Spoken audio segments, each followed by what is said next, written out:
better life.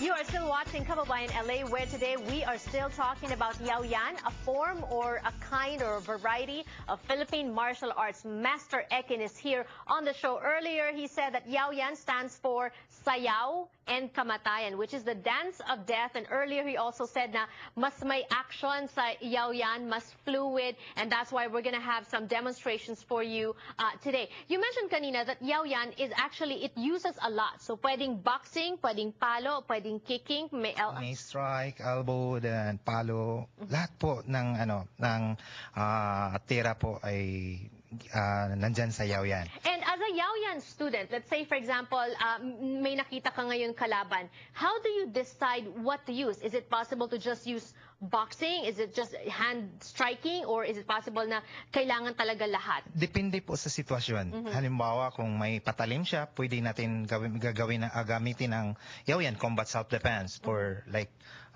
empty hand. Okay. Pero kung halimbawa, kung mayroong susuntok, ganun din.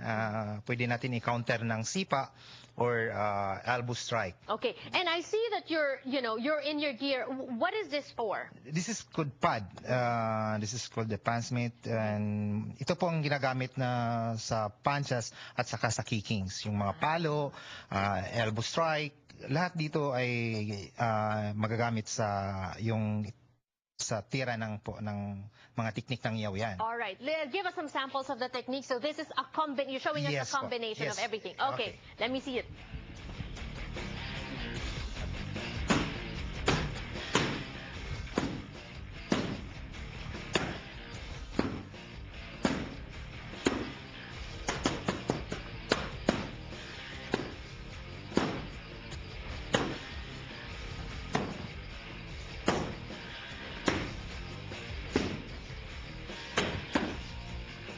Okay, awat na.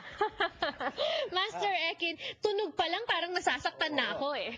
Kasi ang sipa ng Yaoyan ay iba sa makikita natin sa karate, sa Muay Thai. Ang Yaoyan ay iba. Parang develop to ni Grandmaster Napoleon na ang sipa at saka palo ay talagang malakas. Let's say, halimbawa sa sipa, saan ba nanggagaling ang buwelo? Merong tinatawag kami na pole swing, roundhouse, stomping, or back kick. Ang source of power of kicking is ang hips at saka sa shoulder. Hips at saka shoulder? Yes po. Doon nanggagaling yung pang-kicking? Yes po. Parang tinitwist mo. Right. Kasabay. Yeah. Kasi iba kasi ang sipa ng Yaoyan ay hindi katulad sa iba na ni-withdraw yung kamay nila. Sa Yaoyan, iba talaga. Okay, can I see that? Yung sisipa pero may kasamang kamay? Yes. Okay, I want to see it.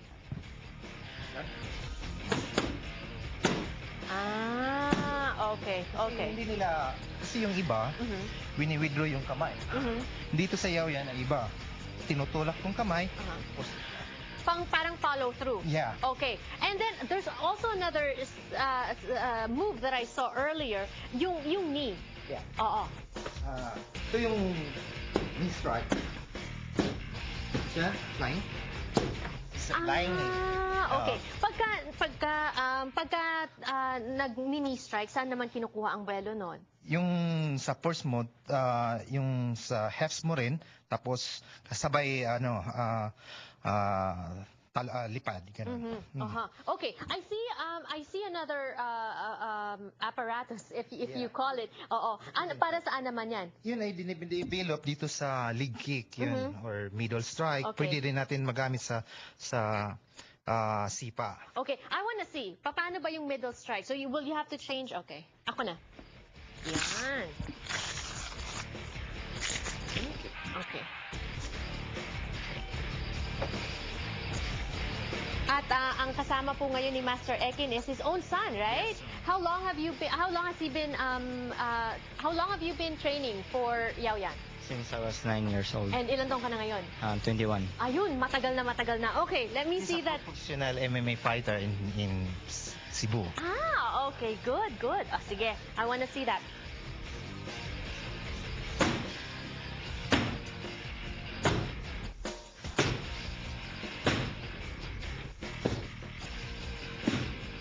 Ayan. Grabe. Aray ko, parang masakit. Ikaw ba nasasaktan ka din? Minsan. Aha. Minsan po.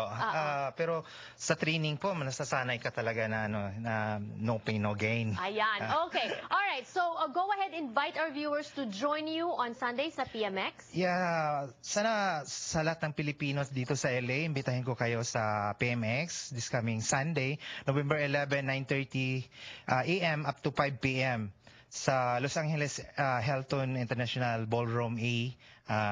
Salamat po. Ayan, information on the screen. Thank you so much and more power to both of you. And after that action-packed segment, we will relax with some soothing music from a Kababayan performer. Don't go away.